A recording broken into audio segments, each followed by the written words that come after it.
illallah Muhammadur Rasulullah. La ilaha illallah Muhammadur Rasulullah. Bismillahirrahmanirrahim. Assalamualaikum warahmatullahi wabarakatuh.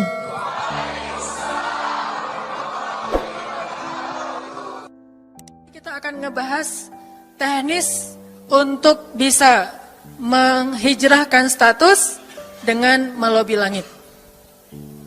Dengan doa. Kan katanya doa itu bisa mengubah takdir, benar? Benar nggak tuh? Allah yang mengubah takdir dengan doa. Jadi bukan doa mengubah takdir, tapi Allah mengubah takdir dengan doa. Dan takdir itu bisa dirubah-rubah. Suka-suka Allah dong. Orang Allah yang nulis takdir, yamhullahu ma yasha'u wa yuthbit, kata Allah. Allah bisa menghapus apa yang Dia tulis dan bisa menetapkan. Jadi nggak usah pesimis, nggak usah putus asa dulu.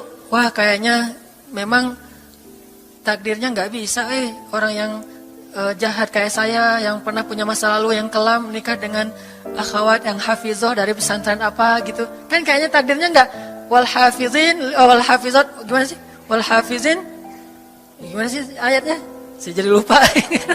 Orang yang soleh, orang yang menjaga diri dengan orang yang menjaga diri, orang yang soleh dengan orang yang soleh. At-thayyibin lit-thayyibat, maaf. At-thayyibin lit-thayyibat. Orang yang baik ketemu orang yang baik. Tapi kan saya mah orangnya udah keburu nggak baik duluan. Sekarang lagi belajar jadi orang baik tapi belum baik-baik amat. Sedangkan dia mah udah terpelihara dari dulu. Kayaknya kita mah nggak sekufu, nggak selevel, beda dunia. Yang satu dunia putih, satu dunia hitam. Ini gimana nih nggak ketemu nih? Takdirnya mungkin kita emang nggak layak untuk dia. Tetapi dengan doa Allah Subhanahu Wa Taala berkuasa untuk mengganti takdir.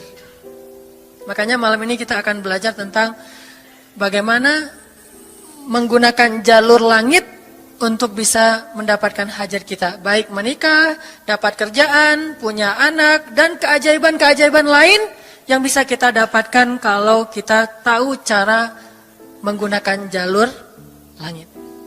Sebelum kita masuk materi itu, yuk kita tilawah bareng-bareng ayat yang standar lah tentang doa. Udah pada tahu kan? Silahkan dibuka. Ayat apa? Surat Al-Baqarah ayat 186.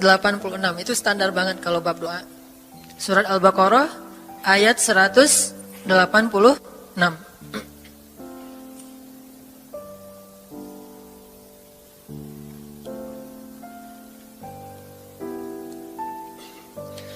A'udzu billahi minasy syaithanir rajim. Enggak?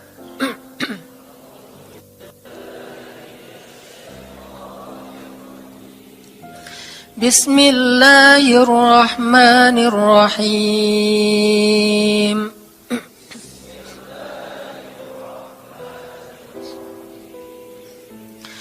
Wa idza sa'alaka 'ibadi 'anni fa inni qarib.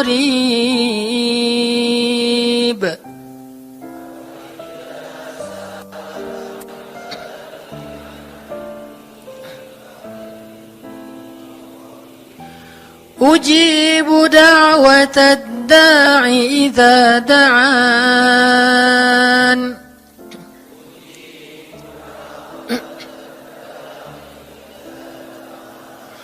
فَلْيَسْتَجِيبُوا لِي وَلْيُؤْمِنُوا بِي لَعَلَّهُمْ يَرْشُدُونَ.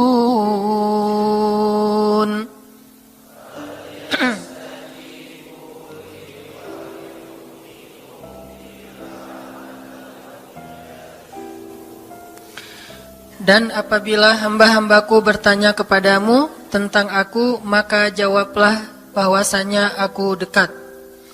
Aku mengabulkan permohonan orang-orang yang berdoa kepadaku apabila dia memohon kepadaku. Maka hendaklah mereka memenuhi segala seruanku dan hendaklah mereka beriman kepadaku agar mereka selalu berada dalam kebenaran. Shadaqallahul azim. Teman-teman yang dirahmati Allah Subhanahu wa taala, ayat ini adalah ayat kalau kita kasih judul ayat ini tuh janji Allah kepada orang yang berdoa. janji Allah kepada orang yang berdoa. Makanya doa itu benar-benar senjata orang mukmin, melebihi senjata apapun yang dimiliki oleh seseorang. Paling dahsyat itu kalau punya doa. Jadi kalau orang yakin kepada Allah, maka dan keyakinan dia kepada Allah lebih besar daripada keyakinan dia kepada apapun, maka selama dia masih bisa berdoa kepada Allah, dia tenang. Ada masalah dikit, oh ilahi.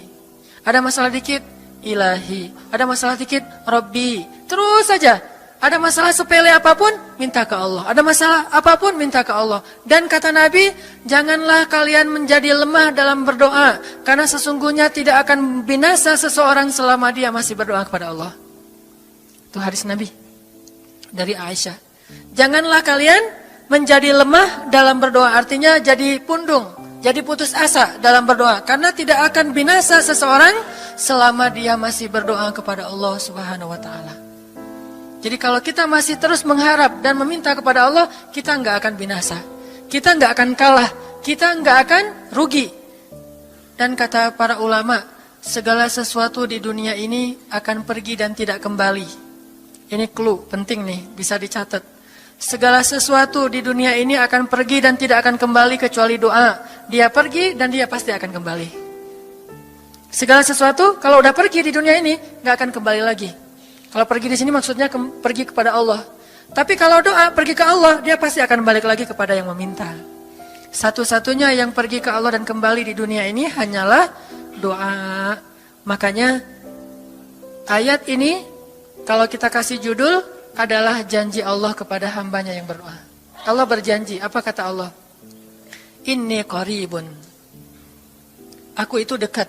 Maksudnya gak mungkin aku gak dengar doa kalian. Begitu kita berdoa, kita pikir, Allah dengar nggak ya? Jangan-jangan kok doa saya belum diijabah, kayaknya Allah nggak dengar yang kemarin, saya harus keraskan lagi suara saya. Nggak, ini qarib, arti ini qarib, aku itu dengar banget apa yang kamu ucapkan. Nggak usah diucapkan, di dalam hati aja Allah udah dengar. Siapa yang pernah berdoa di dalam hati terus langsung Allah ijabah? Rasulullah. Coba teman-teman buka awal juz kedua. Ayat surat Al-Baqarah ayat 144. Itu gara-gara Nabi ada harapan di dalam hati tapi nggak berani ngomong gitu ke Allah. Cuma dipendam di dalam hati doang. Tapi langsung diijabah oleh Allah. Ayat surat Al-Baqarah ayat 144. Allah berfirman, "Qad nara taqalluba wajhika fis samaa." فَلَنُوَلِّيَنَّكَ قِبْلَةً تَرْضَاهَا فَوَلِّ وَجْهَكَ شَطْرَ الْمَسْجِدِ الْحَرَامِ وَحَيْثُ مَا كُنْتُمْ فَوَلُّوا وُجُوهَكُمْ شَطْرَهُ وَإِنَّ الَّذِينَ أُوتُوا الْكِتَابَ لَيَعْلَمُونَ أَنَّهُ الْحَقُّ مِنْ رَبِّهِمْ وَمَا اللَّهُ بِغَافِلٍ عَمَّا يَعْمَلُونَ. Jadi ceritanya, orang Yahudi suka menghina kaum muslimin gara-gara orang Islam kalau sholat waktu itu masih menghadap ke Al-Aqsa, Palestina. Jadi kata orang Yahudi itu, lihat orang Islam mah fake, suka niru. Kita sholat menghadap Al-Aqsa, mereka sholat menghadap Al-Aqsa. Berarti agama mereka itu adalah agama yang meniru agama kita, nggak original. Sering diperolok-olok, setiap kaum muslimin sholat dihina sama mereka. Akhirnya Nabi ngerasa sedih.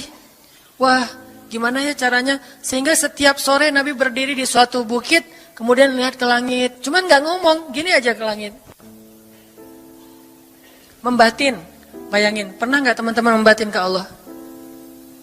Ini yang harus kita coba lakukan. Belajar membatin kepada Allah. Itu romantis banget. Jadi duduk sendiri.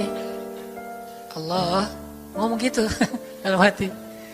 Dan yakinlah ini qarib, Allah tuh dengerin. Jangan pikir Saya kayak ngomong sendiri, kayak orang kurang waras. Enggak, Allah itu mendengar. Jadi kita batin aja sama Allah, ngomong dalam hati, ya Allah, saya tuh lagi gini, ada masalah. Ngomong dalam hati kita, please Allah, please gitu ya. Nah, itu kalau kita membatin, inni qaribun wa asirru qaulakum aw ijharu bih innahu alimun bidzatis sudur. Jadi Nabi nggak enak mau ngomong, ya Allah, tolong dong pindahin kiblat dari Masjidil Aqsa ke Masjidil Haram. Soalnya daripada dikata-katain melulu sama orang Yahudi, mau ngomong kayak gitu tuh nggak enak sama Allah. Malu Rasul ke Allah. Masa kiblat aja minta dipindahin. Akhirnya Nabi cuma ngelihat ke langit aja tiap hari. Udah selesai, pulang. Besok lihat lagi ke langit. Turunlah ayat ini. Sesungguhnya kami telah melihat bagaimana kamu selalu menengadahkan wajahmu ke langit. Maka kami palingkan kiblat ke arah yang kamu sukai. Coba lihat. Turun wahyu untuk merespon doa Nabi yang bahkan belum diverbalkan. Belum diucapkan dengan kata-kata, tapi Allah udah ngerespon. Ini kan keajaiban doa nih.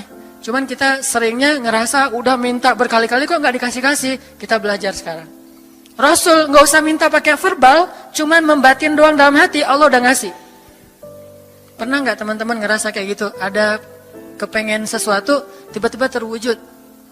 Pernah kan? Tapi kepengennya yang baik-baik. Pengen misalnya, aduh, saya pengen banget umroh, cuman mau ngomong kayak gitu mah, saya mah orangnya kayaknya nggak mungkin bisa umroh kalau ngandalin harta. Orangnya nggak mampu, kerjanya juga pas-pasan, gimana mau umroh, untuk makan aja susah. Tapi pengen banget dalam hati kita. Dan itu rindunya tuh rindu banget. Setiap kali ngelihat video atau tayangan di TV tentang umroh dan haji, menitikkan air mata, saking kangennya ke Baitullah. Allah tahu itu dalam hati kita. Tiba-tiba ada jalan. Ada aja jalannya. Dan bisa dikasih sedekah, bisa juga hadiah, bisa juga door prize, bisa juga macam-macam. Pokoknya ada jalan aja, tiba-tiba bisa umroh. Dan saya sering banget membawa orang umroh. Di antara jamaah itu selalu ada 1 atau 2 orang yang umrohnya itu miracle, keajaiban dari Allah. Ketika saya cari tahu alasannya apa, ternyata emang dia dari dulu pengen banget umroh. Cuman gak bisa ngandelin hartanya, Allah kasih jalan yang lain. Bukankah Allah itu memampukan yang diundang, bukan mengundang yang mampu? Kan itu yang sering kita dengar kan? Allah tidak mengundang yang mampu, tetapi memampukan yang diundang. Kalau udah Allah undang, pasti mampu. Kalau Allah nggak ngundang, walaupun dia mampu nggak akan bisa. Jadi Allah bukan mengundang yang mampu, tetapi memampukan yang diundang. Sehingga kita kalau hati kita kayaknya pantas diundang, Allah undang tuh. Begitu juga dalam urusan rezeki. Aduh, saya pengen kerjaan yang kerjaannya itu lebih halal, lebih nyaman, bisa sholat berjamaah tepat waktu, ada waktu juga buat keluarga, bisa juga berdakwah ke teman-teman. Akhirnya membatin kita itu karena kuat banget, Allah wujudkan. Ini artinya Allah qaribun, Allah maha dekat. Sehingga kalau kita pengen doa kita itu powerful, belajar dari as-siqah billah. Tips pertama adalah as-siqah billah. Percaya deh sama Allah. Percaya sama Allah. Jangan berdoa dengan ragu-ragu. Kayak kita datang kepada seseorang untuk minjem duit, tapi kita ragu, dia nih kayaknya orangnya susah kalau dipinjemin. Kalau minta dipinjemin gitu. Ini saya lagi ada masalah dikit nih, boleh minta bantu nggak? Apa? Gimana ya ngomongnya? Susah ngomongnya tuh ragu-ragu gitu kan ya. Akhirnya kita ngomongnya tuh nggak enak, nggak nyaman, membuat dia juga ngasih ke kita juga ragu-ragu. Akhirnya nggak nyaman tuh hubungan kita sama dia. Tapi kalau kita yakin banget sama dia orangnya baik, kalaupun dia nggak ngasih dengan cara yang kita minta, kita yakin bahwa dia tuh pasti akan nolong kita. Sehingga kita akan curhat masalah kita itu dengan tulus. Bahwa kita punya masalah kayak gini-gini, bukannya kita mau minta-minta, cuman sifat dari manusia itu saling tolong-menolong, kita beritahu masalah kita. Dan kita yakin dia pasti akan nolong kita. Kalau nggak bisa ngasih duit, dia akan minta tolong kepada orang lain yang mungkin bisa membantu kita. Dia akan ngasih link. Dia akan memediasikan kita. Oh, aduh maaf ya saya juga lagi sekarang lagi butuh uang. Ini lagi nabung-nabung juga. Sama, kita mah lagi sama-sama pengen hijrah status. Cuman, nih saya kenal ada temen nih yang dia alhamdulillah orangnya tuh suka banget bantu orang lain. Mungkin saya bisa merekomendasikan, saya bisa bantu kamu, ayo kita jalan bareng ngomong sama temennya. Pokoknya kita yakin dia bisa nolong. Nah kalau kita yakin, percaya sama Allah, Allah itu gak butuh perantara. Allah bisa nolong kita dengan cara apapun. Walaupun takdirnya udah ditulis kamu tuh nggak akan punya istri sampai meninggal dunia. Ya Allah, masa gitu sih? Nggak akan punya istri. Ya Allah, tapi gimana, masa saya mau hidup sendiri terus? Kamu nggak akan punya istri, kata malaikat teh. Ini orang doanya, kata kan malaikat dengerin doa kita ya. Kalau di hati malaikat nggak tahu, tapi kalau di lisan kita doa, ya Allah, beri saya seorang suami yang benar-benar bisa mendidik agama saya. Kata malaikat, Neng, ganti doa yang lain aja tuh Neng. Itu mah takdirnya udah ditulis, Neng nggak akan punya suami. Kata malaikat. Kita mah walaupun malaikat ngomong gitu, biarin aja. Ya Allah, Engkau Maha Rahman, Maha Wadud, Engkau bisa mengubah takdir. Kata malaikat, ya juga sih, cuman takdirnya udah ditulis, Neng.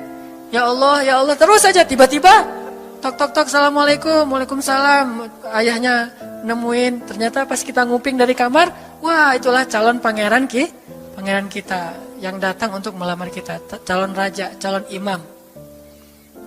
Malaikat heran-heran, wah subhanallah nih, si Enang ini gak putus asa dalam meminta. Kita juga gitu, doa aja terus. Walaupun takdirnya sudah ditulis, karena Allah bisa mengubah takdir lewat doa dan harapan. Masih ingat cerita seorang ibu di zaman Nabi Musa dulu? Yang datang kepada Nabi Musa bilang, ya Nabi Allah, ya Kalim Allah, saya gak punya anak, udah tua kayak gini, bisa gak ya? Saya minta tolong Nabi Musa doa kepada Allah supaya saya punya anak.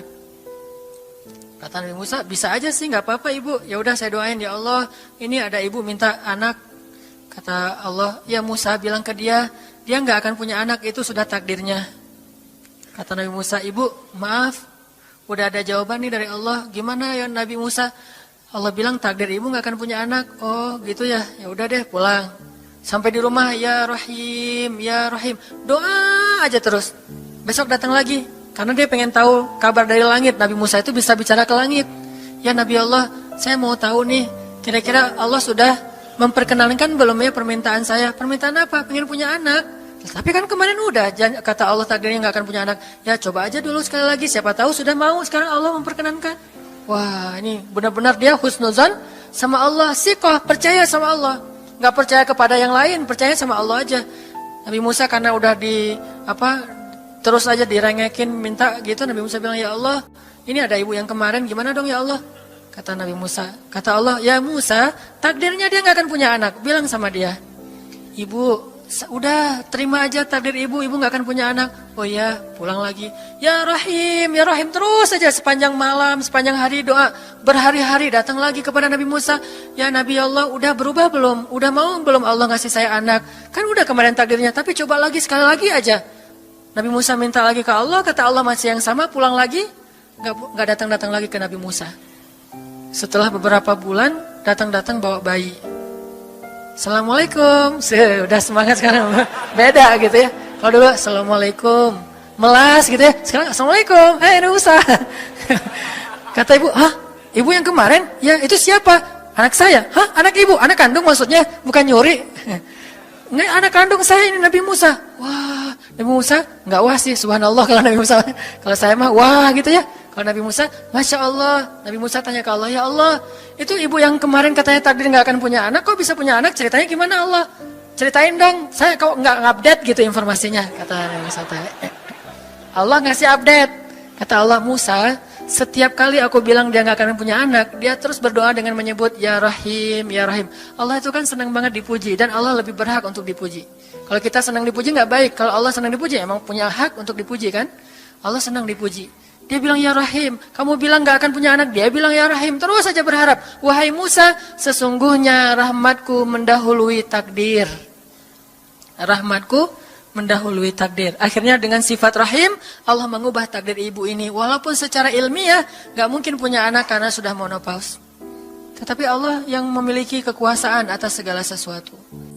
Nah, tips pertama adalah kalau kita pengen doanya powerful, melahirkan mukjizat dan keajaiban, adalah at-thiqah billah, harus percaya sama Allah. Pertama, percaya bahwa Allah Subhanahu wa taala itu maha kuasa mengubah apapun yang Dia kehendaki. Apa yang Allah ingin, masya Allah kan pasti terjadi.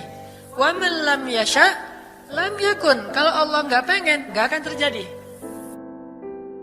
Jangan suudzon sama Allah terus bilang, nggak enak banyak minta, amal saya sedikit, mending saya beramal aja nggak usah banyak minta. Jangan memperlakukan Allah seperti kita memperlakukan makhluk.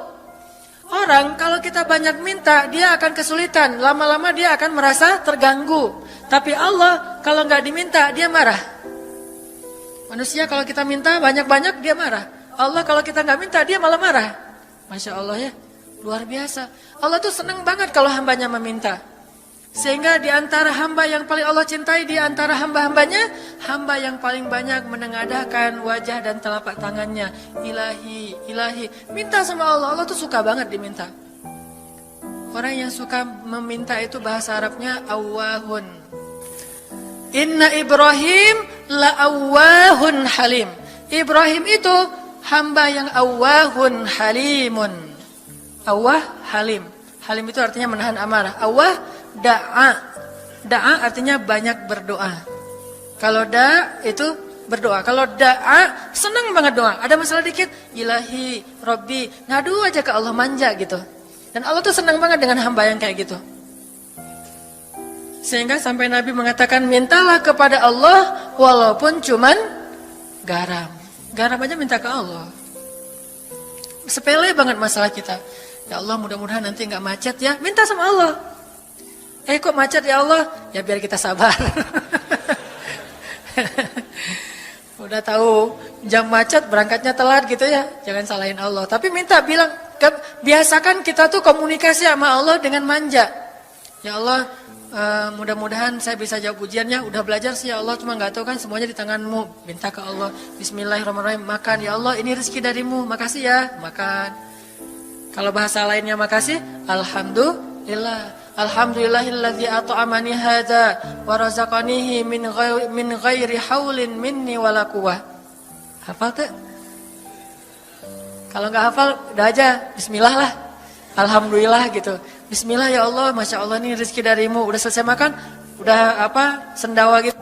Alhamdulillah, Allah baik banget. Ngomong sama Allah, sering-sering komunikasi sama Allah. Dan Allah itu wa huwa ma'akum aina ma kuntum. Dia bersama kalian dimanapun kalian berada. Bersama ya, bukan ada.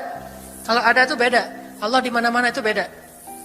Tapi Allah bersama kalian itu artinya Allah melihat, Allah mendengar, Allah menyaksikan, Allah mencatat, Allah maha menilai bersama kita. Kalau ada, dia bertempat. Sehingga nanti kalau ada anak bilang, "Mah, Allah di mana?" Allah ada di mana-mana, Dek. Tadi dia malah karena cerdas, kalau gitu di WC juga ada, kan nggak boleh kan? Ini jawaban yang keliru, kurang filsafat. Allah itu bukan ada di mana-mana.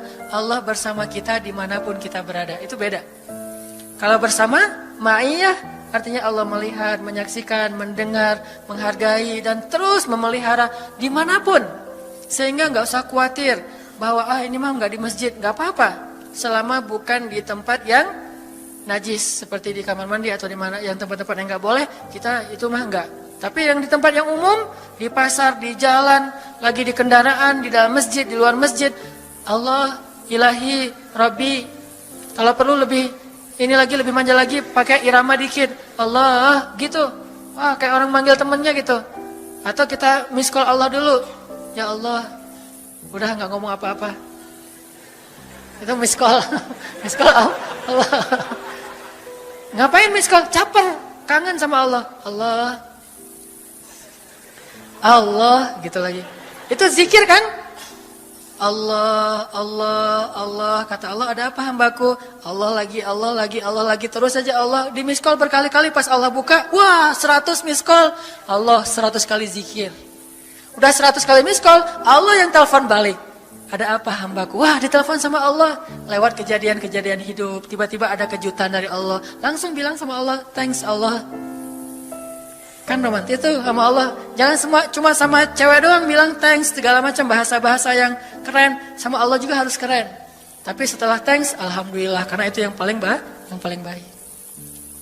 Intinya harus percaya sama Allah. Allah tuh senang banget didoain. Kita berdoa kepadanya gitu. Allah tuh senang. Terus makna percaya sama Allah juga, kita percaya bahwa Allah itu nggak akan ngecewain orang yang berdoa.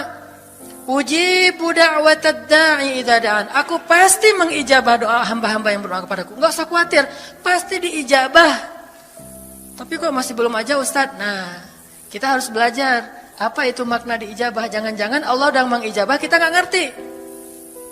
Kayak ada analogi tentang orang yang tenggelam, terus dia meninggal sambil menuduh Allah. Allah kok nggak nolong saya? Bukankah aku sudah mengirim pelampung?